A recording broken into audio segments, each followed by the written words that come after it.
विद्यार्थी से, अपने शिष्य से, उनके वादन से, उनकी दिनचर्या से खुश हैं? बिल्कुल खुश हूँ। मैं इसलिए खुश हूँ उनसे कि उन्होंने इतना तो बजाना सीख लिया है कि शाम के समय या सवेरे के समय वो किसी भी मंदिर में जाके आरती तो बजा ही सकते हैं मेरे बच्चे। उनकी दिनचर्या क्या रहती है सीखने की? उनके बच्चों की दिनचर्या रहती है कि सवेरे तो वो स्कूल जाते हैं जी, और स्कूल से आने के बाद वो अपनी पढ़ाई करने के उपरांत शाम के 6 से 7 का जो समय रखा है मैंने बच्चों को जी नगाड़ा सिखाने का समय दिया है। आप नगाड़े के भविष्य क्या है उसके बारे में कुछ बता सकते हैं? क्योंकि ये तो इतना प्राचीन वाद्य है और जो गर्त में जा रहा है, नौटंकी वगैरह समाप्त हो गई तो इस वाद्य का भी अतिलोप हो रहा है, तो अब भविष्य क्या है इसका? नहीं, नगाड़े का भविष्य तो मेरा ऐसा सोच है कि आगे चल के बहुत अच्छा होगा जी। क्योंकि मेरी जो ये सोच है, जो पश्चिमी सभ्यता के जो वाद्य यंत्र हमारे हिंदुस्तान में बजा रहे हैं, हाँ, कम से कम उन वाद्य यंत्रों से तो काफ़ी अच्छा है नगाड़ा। नगाड़े से हमारे को कई प्रकार के फायदे हैं। नगाड़े से दिल की बीमारी दूर होती है। क्या बात है। और नगाड़े बजाने से हाथों में काफ़ी ताकत पैदा होती है जी। और नगाड़े से जो वेव्स निकलती जी। है वो हमारे शरीर के लिए बहुत फायदा करती है, क्योंकि नगाड़े के ऊपर जो चमड़ा जो लगा रहता है वो हर्बल होता है जी। वो हमारे स्वास्थ्य के लिए काफ़ी लाभदायक होता है और नगाड़े का भविष्य बहुत अच्छा है। भारत सरकार जब जब भी मुझे मौका देगी मैं कई शिष्य तैयार करूंगा नगाड़े में। अभी आप आपके शिष्यों से अति प्रसन्न हैं? मैं अपने शिष्यों से बहुत प्रसन्न हूँ। उन शिष्यों के कार्यक्रम आपने कहीं करवाए हैं कि अभी नहीं कराए हैं? नहीं, अभी मैंने कार्यक्रम नहीं करवाया क्योंकि मुझे अभी सिर्फ 6 माह ही हुआ है। जी। पर 6 माह में भी आपने इतनी ताल जो उनको सिखाई है, ये प्रशंसनीय है और वंदनीय है। आगे जा कर के इसका भविष्य उज्ज्वल है। आप जैसे लोग कलाकार यदि हैं तो काफ़ी सिखाएंगे। लेकिन नगाड़ा विशेष रूप से किसी वाद्य के साथ बजाया जाता है कि सोलो में ही इसका विशेष रहता है? क्योंकि सोलो वादन तो कम सुनाई पड़ता है। नहीं, सोलो वादन में क्या है कि सोलो वादन में काफ़ी मेहनत करना पड़ती है जी। और अभी नगाड़े का जो प्रयोग हो रहा है लोक नृत्यों में हो रहा है, लोक गायकी में हो रहा है, नाटकों में इसका काफ़ी प्रयोग हो रहा है, तो उसमें एक व्यक्ति जाके बजा सकता है। लेकिन अगर एकल वादन करना है इसके लिए तो उसमें काफ़ी समय देना पड़ेगा। मेरा मतलब ये है कि पहले सिर्फ शहनाई के साथ बजता था, नौटंकी के साथ बजता था, लेकिन अब जो भी नाटक होते हैं, लोक नृत्य होते हैं और कथक नृत्य होते हैं, इनके साथ में उसका प्रयोग होने लगा है। तो आगे जाकर के धीरे धीरे धीरे ये वाद्य का प्रचार अधिक हो जाएगा और इसको उत्थान मिलेगा। जी हाँ। बहुत बहुत धन्यवाद नरेंद्र जी, आज आपसे मुलाकात हुई और बड़ा अच्छा लगा। और आप जो कार्य कर रहे हैं ये आपके लिए ही नहीं, क्योंकि कहा गया है कि मनुष्य तो कई बार पैदा होता है और चले जाता है, लेकिन अपनी पूंजी जो है, कोई धनवान का काम नहीं चलता है, जो विद्या दान करता है, शिष्य व शिष्य होते हैं तो गुरु परंपरा चलती रहती है, तो वही आपका नाम करेंगे, वही आपका नाम लेते हैं। हम भी हमारे गुरु का नाम लेते लेते संगीत परंपरा में विशेष रूप से ये देखा गया है कि माता पिता का नाम नहीं पूछते हैं, यही पूछते हैं कि क्यों भाई आपने किससे सीखा। यानी गुरु का महत्व रहता है। गुरु का महत्व क्यों रहता है, इसके बारे में कुछ बता सकते हैं आप? भाई, गुरु का महत्व इसलिए रहता है कि प्रथम तो माता और पिता ही गुरु रहते हैं बच्चे के घर में जी। लेकिन वो विद्या अध्ययन के उपरांत अगर वो कोई अन्य विधा सीखता है जी और उस अन्य विधा के अंदर उसको अगर सफलता मिलती है तो फिर सर्वप्रथम गुरु का ही नाम आता है। अब एक काम करो, चारों जनों को एक साथ बजाना है। करो चालू। 1 2 3 4।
को एक साथ बजाना है बेटा, अलग अलग नहीं चलना है रिंकू, है आपको।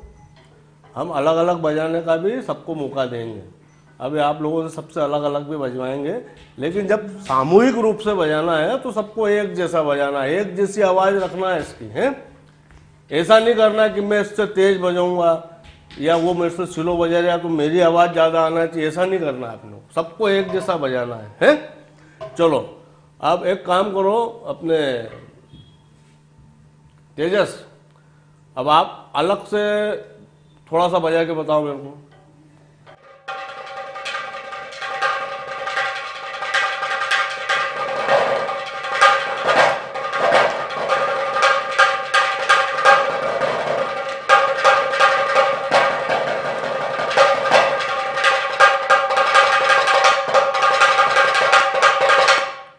चलो इनको बजा।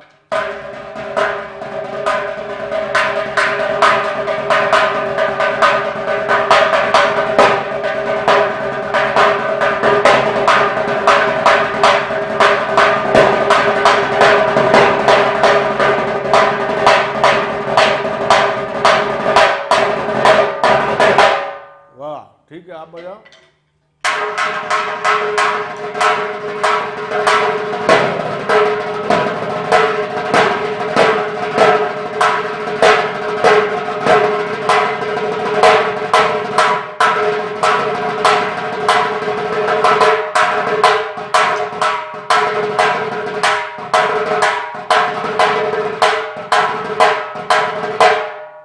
चलो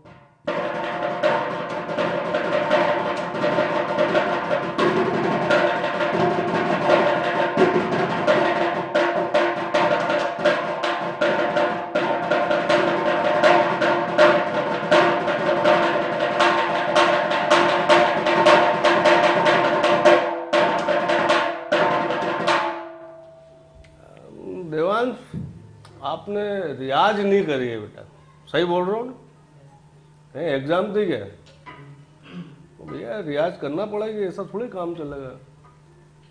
आपको रियाज करनी है, थोड़ी रियाज करो, आप नियमित रूप से रियाज करो, हैं? और अपसेंट नहीं करना है क्लास, इस चीज़ का ध्यान रखना है। अब अपन रजवाड़े का ठेका बजाएं, हैं?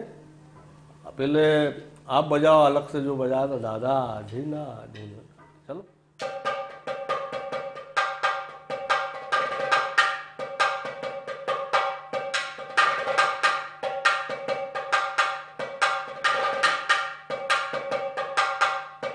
बस ठीक है, अब आप बजाओ।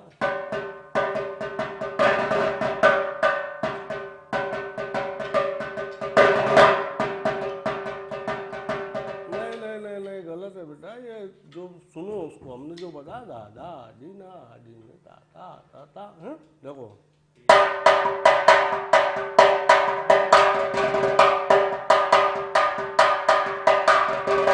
चलो बजाओ।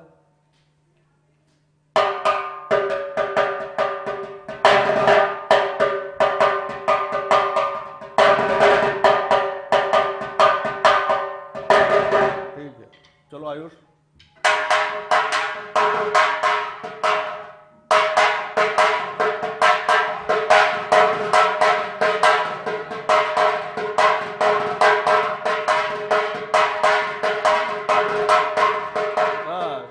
बजाओ देवांश।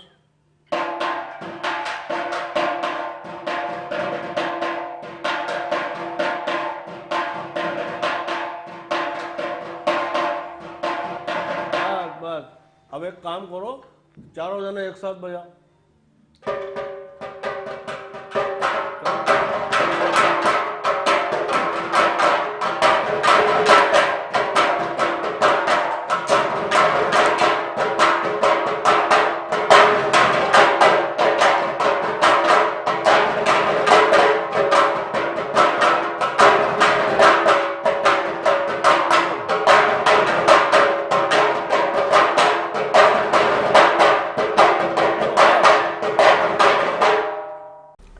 नरेंद्र जी, आपने बड़े अच्छे इंस्ट्रूमेंट तैयार करे हैं, तो ये आधुनिक है या ये प्राचीनतम है?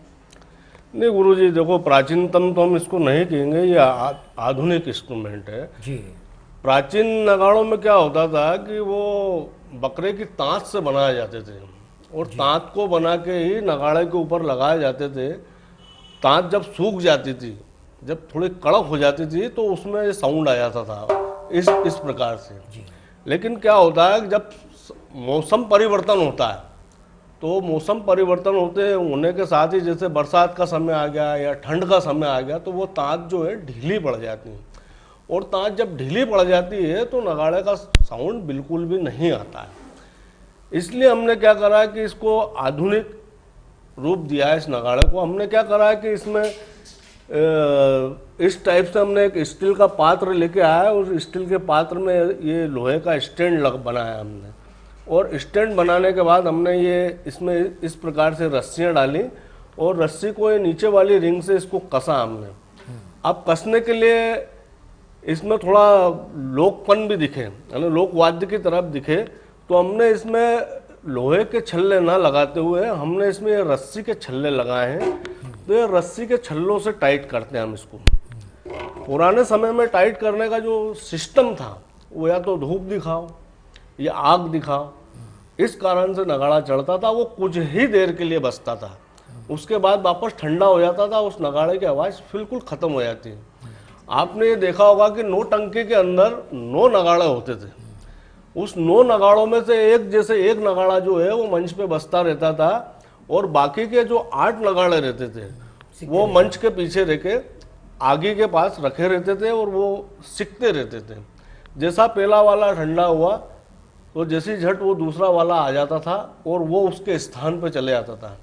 इस प्रकार से 9 नगाड़े हुआ करते थे, इसलिए उसका नाम पड़ा नौटंकी। तो नौटंकी में उस प्रकार के नगाड़े बजने लगे।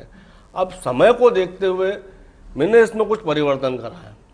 परिवर्तन इसलिए किया है कि अगर मौसम बरसात आ रही और हमको अगर नगाड़ा बजाना है तो हम कैसे नगाड़ा बजाएंगे। तो हमने इसको एक लोक वाद्यों की श्रेणी में इसको इस टाइप से बनाया है, लोहे की रिंग वगैरह ये लगा के, ताकि इसका स्वरूप बना रहे और इसका साउंड भी काफ़ी अच्छा। देखिए तो ये जो आपने बनाया ये क्या चीज़ है, ये जो इस पे जो लगाया इसको क्या बोलते हैं? मैंने तो ये जो रखा है इसको बोलते हैं थाली नुमा। ये पीवीसी की पल्ली बोलते हैं हम इसको। पल्ली बोलते हैं। जैसे एक लेदर भी लगता है जी। तो समय के अनुसार जैसे हमें बच्चों को सिखाना है तो हम बच्चों को पीवीसी लेदर पे सिखाते हैं।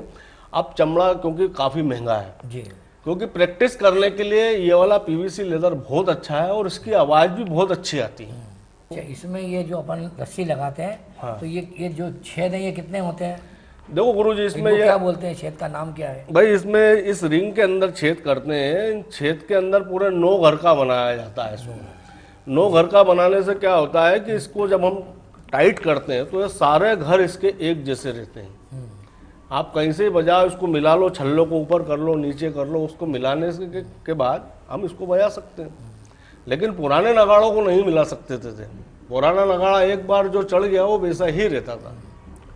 अच्छा, इसमें साउंड का बदलाव किस प्रकार से आता है?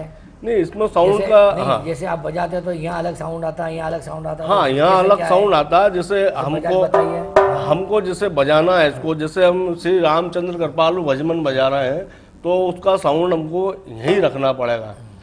क्या, जैसे राम जी की एंट्री है, राम जी का कुछ प्रसंग चल रहा है और उसके बाद अगर रावण की एंट्री आ गई तो रावण की एंट्री में हम बीच वाला साउंड प्रयोग करेंगे और राम के लिए यहाँ का करेंगे। देखो मैं राम का एक साउंड बताता हूँ कि राम के लिए हम क्या उपयोग करेंगे।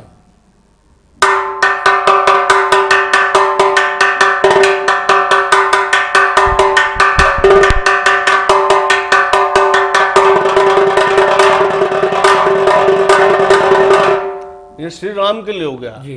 अब यही चीज अगर रावण के लिए बजेगी तो हम फिर बीच का प्रयोग भी करेंगे इसमें।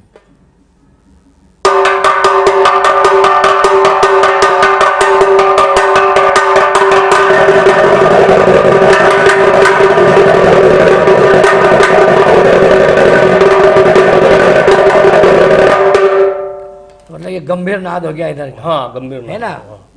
तो इसमें रस पैदा हो जाता है। रस पैदा हो गया है ना। जैसे क्रोध रस का, वीर रस का आ गया, ये शांत रस का आ गया। शांत रस का। तो इसमें नगाड़े में ये अच्छी बात बताइए कि नगाड़े में रस का प्रयोग भी होता है। हाँ, होता है ना गुरु जी। अच्छा, ये जो आप बजाते हो इसको क्या बोलते हैं? इसका नाम क्या रखा आपने? ये हम स्टिक बोलते हैं इसको। अच्छा, अब यार वो नहीं तो ये तो अंग्रेजी नाम है स्टिक तो। हाँ, हम इसको लकड़ी भी कह सकते हैं। तो अपने जो लोकवाद्य में पुराने जमाने के क्या कहते थे लोगों ने उसका नाम? भाई इसको डंका भी बोलते थे। डंका बोलते थे, ये ठीक है। क्या? ठीक। और इसकी पकड़ने की शैलियाँ भी अलग अलग। जी हम ये जो शैली बजा रहे हैं, हाँ ये अपने पश्चिमी सभ्यता की शैली है। जी और इसको अगर यूं रख के अगर हम बजाते हैं हाँ। तो ये हमारी भारतीय शैली है। इसमें हाथ यूं रहता है अच्छा, और उसमें हाथ यूं रहता उल्टा हो जाता है, है। उल्टा हो जाता है। लेकिन अब चूंकि नगाड़ा बजाना है तो इसलिए नगाड़े के पीछे वाला जो हाथ रहता है काफी उसके पूरी मुट्ठी के अंदर आके बंद हो जाए। जी और क्योंकि ये पतला हिस्सा है, इससे हम इसको अगर आघात पहुंचाएंगे तो उसका साउंड सुनाई देगा। देखिए, अगर हम पीछे वाले हिस्से से हम इसको बजाते हैं, साउंड ठस हो जाता है। साउंड ठस हो जाएगा, जी। आवाज सुनाई नहीं देगी। ये आपने 3 रिंग नीचे लगाई है, तो कुल कितनी रिंग होती है इसके अंदर? नहीं देखिए, इसमें टोटल जो है, हाँ। इसमें हम 4 रिंगों टोटल कुल मिला के जो है, इसमें 1 2 3 4 5, इसमें 5 कुल रिंग 5 रिंग का प्रयोग करते हैं। पहली रिंग तो इस पल्ली में लग जाती है। जी दूसरी रिंग के ऊपर जी ये पात्र टिका हुआ है। जी और तीसरी जो रिंग है, तीसरी रिंग जो है जिसके अंदर हम उसको कसते हैं। जी और चौथी रिंग जो है, चौथी और पांचवी रिंग इसके सपोर्ट के लिए, ताकि ये नीचे बैठा रहे, बैठक ताकि है। हिले नहीं, बैठक के लिए है। जी